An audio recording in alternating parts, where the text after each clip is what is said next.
Bismillahirrahmanirrahim. Assalamualaikum warahmatullahi wabarakatuh. Perkenalkan, nama saya Yulinda Sri Wahyuni, kelas FM 19D dengan NIM 1057211111019. Saya dari Fakultas Ekonomi dan Bisnis Universitas Muhammadiyah Makassar.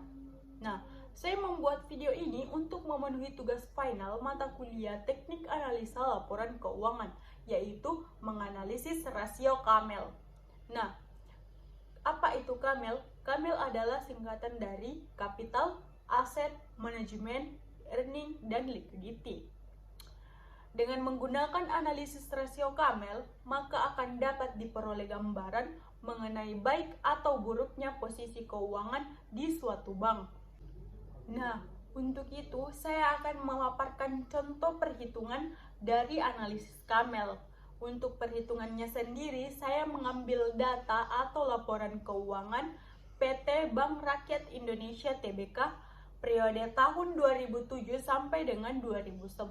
Nah, berikut pemaparannya. Untuk yang pertama ada rasio kapital atau kecukupan modal.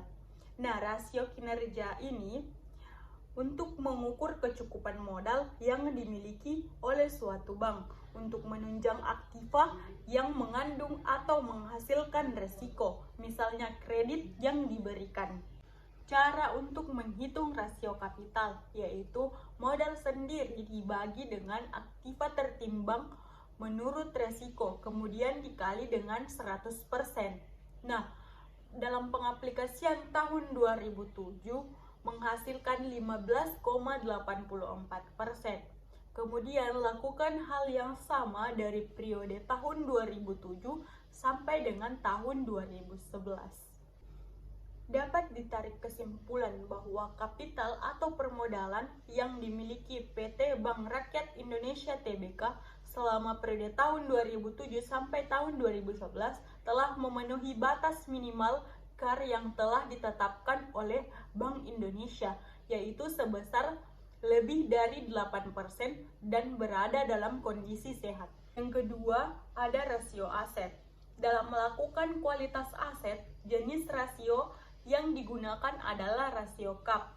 Rasio ini merupakan perbandingan antara jumlah aktiva produktif yang diklasifikasikan dengan total aktiva produktif. Nah, adapun metode penilaian KAP dapat digunakan sebagai berikut, di mana aktiva produktif yang diklasifikasikan kemudian dibagi dengan total aktiva produktif lalu dikali dengan 100%. Dalam penelitian ini, aspek KAP diproksikan dengan non-performing loan atau NPL dengan rumus yaitu kredit bermasalah kemudian dibagi dengan total kredit lalu dikali dengan 100%. Langsung saja kita aplikasikan pada tahun 2007 menghasilkan 3,45%. Nah, kita lakukan hal yang sama untuk periode tahun 2007 sampai dengan tahun 2011. Dilihat dari NPL PT Bank Rakyat Indonesia dari 5 tahun yang dianalisa dan dapat disimpulkan bahwa PT Bank Rakyat Indonesia Tbk telah menjalankan ketentuan Bank Indonesia yang dimana rasio NPL adalah sebesar kurang dari 5% dan masuk dalam kategori sehat. Untuk yang ketiga ada rasio manajemen. Kualitas manajemen dapat dinilai dari kualitas manusia dalam bekerja. Aspek manajemen yang diproyeksikan dengan net profit margin dirumuskan sebagai berikut, di mana laba bersih dibagi dengan pendapatan operasional kemudian dikali dengan 100%. Nah, di sini saya aplikasikan pada data tahun 2007 menghasilkan 19,31%. Nah, untuk itu lakukan hal yang sama pada data tahun 2007 sampai dengan tahun 2011. Dapat ditarik kesimpulan bahwa faktor manajemen PT Bank Rakyat Indonesia tahun 2007 sampai dengan tahun 2011 yang dinilai menggunakan rasio net profit margin atau NPM memiliki predikat sehat karena telah melampaui batas minimum predikat sehat yaitu lebih dari 10%. Yang keempat ada rasio rentabilitas atau earning, di mana kita menggunakan return on asset dan beban operasional terhadap pendapatan operasional. Yang pertama, return on asset. Ini digunakan untuk mengukur kemampuan manajemen bank dalam memperoleh keuntungan. Nah, cara menghitung ROA-nya yaitu earning before tax dibagi dengan total aset kemudian dikali dengan 100%, di mana saya aplikasikan pada laporan keuangan tahun 2007 menghasilkan 4,61%. Nah, untuk itu lakukan hal yang sama untuk laporan keuangan periode tahun 2007 sampai dengan tahun 2011. Selanjutnya kita menghitung beban operasional terhadap pendapatan operasional, di mana rumusnya beban operasional kemudian dibagi dengan pendapatan operasional lalu dikali dengan 100%, di mana perhitungannya kita bisa lihat sebagai berikut. Dapat ditarik kesimpulan bahwa faktor earning PT Bank Rakyat Indonesia Tbk tahun 2007 sampai dengan tahun 2011 dalam hal ini menggunakan rumus return on asset selalu berada di atas batas minimal yang telah ditetapkan oleh Bank Indonesia, yaitu lebih dari 1,215%. Begitu juga dengan beban operasional terhadap pendapatan operasional selalu berada kurang dari 93,52% sesuai dengan ketentuan Bank Indonesia.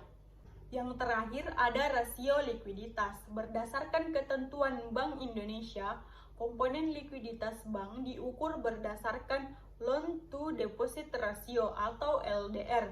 Dapat dihitung dengan menggunakan rumus yaitu jumlah kredit yang diberikan, kemudian dibagi dana pihak ketiga, lalu dikali dengan 100%. Nah, saya aplikasikan pada laporan keuangan tahun 2007, di mana hasilnya itu 68,80%. Lakukan hal yang sama pada periode tahun 2007 sampai dengan tahun 2011. Selanjutnya menggunakan cash ratio. Dapat dihitung dengan cara alat liquid kemudian dibagi hutang lancar, lalu dikali dengan 100%. Saya mengaplikasikannya dengan laporan keuangan pada tahun 2007, di mana hasilnya itu 40,17%. Nah, untuk itu lakukan hal yang sama pada laporan keuangan tahun 2007 sampai dengan 2011.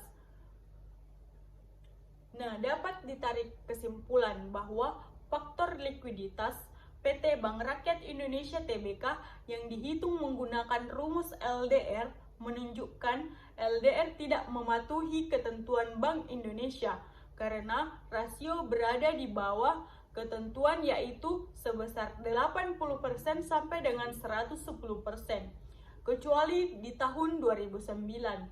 Nah, untuk cash rasionya memiliki predikat sehat karena telah melampaui batas minimum predikat sehat. Mungkin cukup sekian penjelasan mengenai tugas final teknik analisa laporan keuangan, di mana menganalisis rasio Kamel yang dapat digunakan investor sebelum berinvestasi atau yang akan menjadi pertimbangan bagi investor saat ingin memilih tempat berinvestasi. Sekian dari saya. Kurang lebihnya mohon dimaafkan. Lillahi fisabilillah, fastabiqul khairat. Wassalamualaikum warahmatullahi wabarakatuh.